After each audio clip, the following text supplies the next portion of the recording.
Fear is the greatest barrier holding us back, isn't it? It's the biggest roadblock that creates that anxiety, that creates that doubt, that creates that insecurity, that procrastination, that makes us quit before we even start. But ironically, on the other side of fear, there's something greater. We've all have faced fears. On the other side, you feel that high, you feel alive, you feel that confidence, you feel that courage, you feel like it's bringing something in your life, right? And that's why they say progress equals happiness. And so in this video, guys, I want to share with you how I broke through some of my biggest fears in my life. And for background story, I used to be somebody who had a lot of fear. I was crippled by fears, especially as a teenager, especially as a young adult. I was timid, I was shy, I lacked confidence, I lacked self-esteem. I wanted to do so many things, but I was crippled by fear. My approach to life was the safe approach, the timid approach to life. And when you do that, when you play safe, life is dull, life is insecure, you're afraid of what you say, you're trying to be perfect, you do all this crap, and life becomes so limited, and you end up living a shadow version of what you really want to do, right? It creates a lot of anxiety. So it was a very difficult time for me.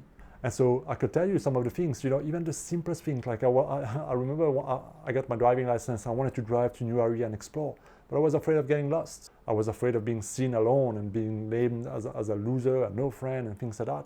I wanted to travel, but I was afraid of going alone, afraid of spending money, afraid of not being able to make it. I wanted to flirt, ask women out, but I was afraid of rejection, embarrassment, so many of these things, yeah? And one day when I was 18, I had these big things I really, really wanted to do. Going to Japan, travel to Japan. I don't know why, I always wanted to go to Japan. It was one of my big dreams back then, right? And I was afraid. Of course, my parents put a lot of pressure on me. Why would you go to Japan? Why would you spend so much money? And why are you gonna go alone? And what you're gonna do? You don't even speak English or Japanese. So many things, right? So that was fueling my fear as well. But something in me pushed me to go to Japan. And I remember buying the plane ticket, telling my parents I'm going to Japan, and seeing the fear in my mom's eyes was something I still remember to this day. But you see, making that decision, going to Japan, spending a month in Japan when I was 18 years old, was the best decision, one of the best decisions I ever made in my life. Not only because the trip was great and so on, but because of what happened after that and what it did for me, my confidence and the courage of making other big decisions in my life. This was one of the biggest fears I faced early on in my life that led me to make the decision at 20 to quit everything, go to Australia, buy a van, travel around, work in farms, become a scuba diving instructor, travel around the world, and then ultimately start to invest a lot of money on courses, seminars, and things to improve myself, to grow myself, and eventually start my own business. All those things required big decisions, a lot of fears, a lot of money, a lot of small fears along the way.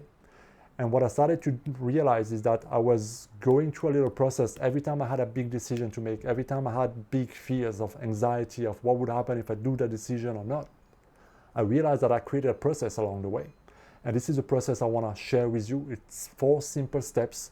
It's something that I almost do as a habit right now, but it's very simple. And for me, it works so much. And so the process is this. The first thing you want to do is really name the fear, right? I remember when I used to say, oh, I'm just afraid, or I would just rationalize, I would just maybe not even admit sometimes that I was afraid. This is the worst thing you can do. You cannot face or defeat or overcome something you're unwilling to face or even name. So the first thing to get power over your fear is to start to accept that, okay, you know what, I am afraid. But what am I really afraid of? Name the fear. I'm afraid of rejection. I'm afraid of losing face. I'm afraid of getting embarrassed. I'm afraid of losing everything. I'm just afraid of height. I'm afraid of this, whatever.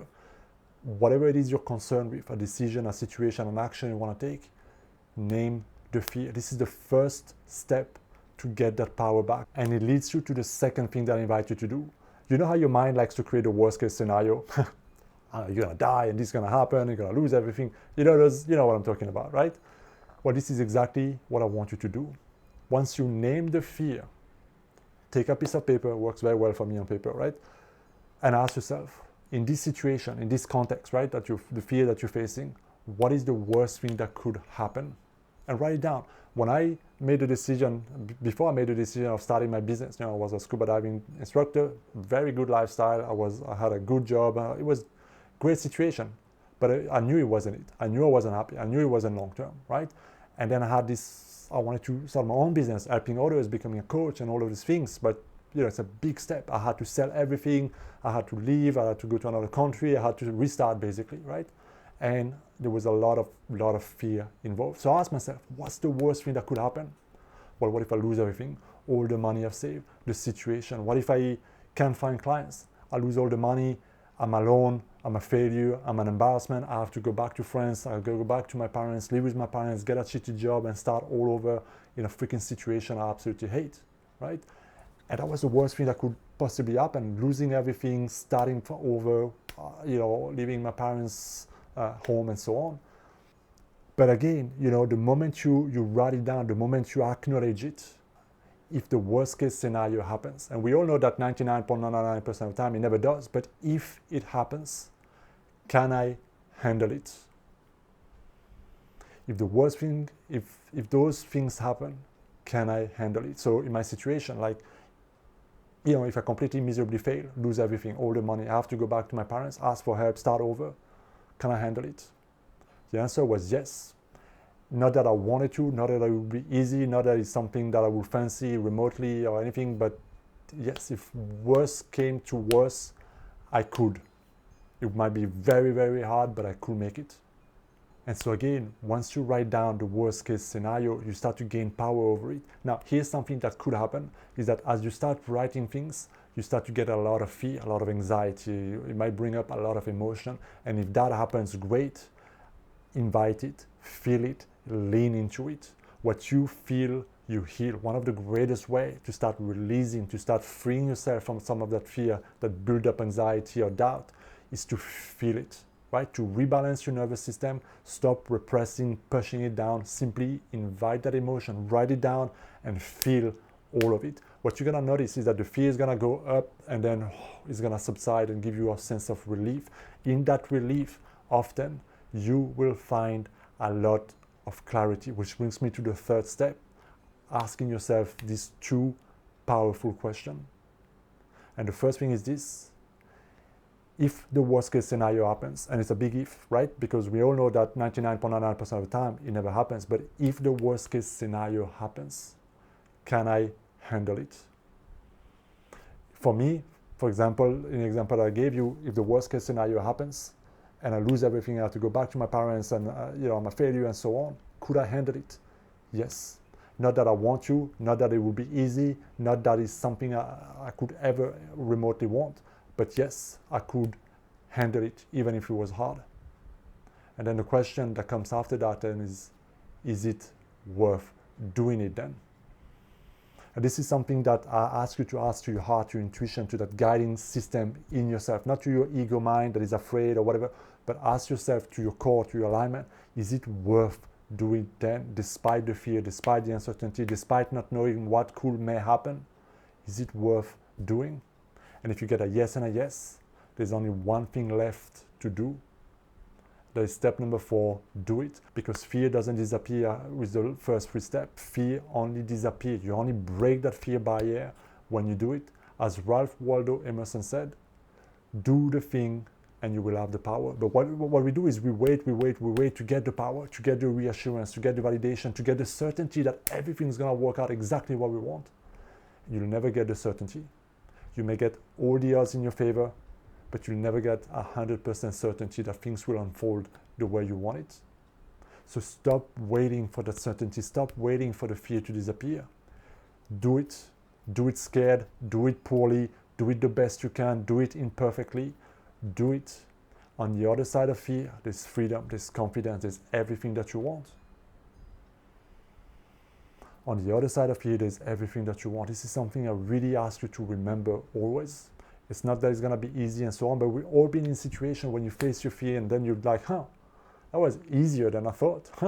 I was afraid for all of this. I remember when I started posting videos on Facebook, way years ago, I was so afraid. It took me weeks before I posted my first video because what would people say, and the video wasn't nice and this and that. And today I've posted hundreds of videos. I don't even care anymore. I just post with no fear, no apprehension, right? The fear is completely gone. So the moment you start facing your fears and you do it a few times, you gain power over it. You start building that confidence, you start building that courage, you start building that self-esteem. And remember, progress equals happiness. If you build that momentum, you step outside of your comfort zone, life will reward you. So this is my 4-step process that I use, that I've developed over time, that works really well for me. I strongly invite you to try it and start small. Maybe don't tackle the biggest fear that you have yet that's paralyzing you the most. Build confidence, build courage first by small things, small little things that you've been putting off because you're afraid. Go through this process and then do it. Build that confidence, build that courage, create that new self-image of being somebody who take action, who's proactive. Because again, what you get in life is not what you want, it's who you are.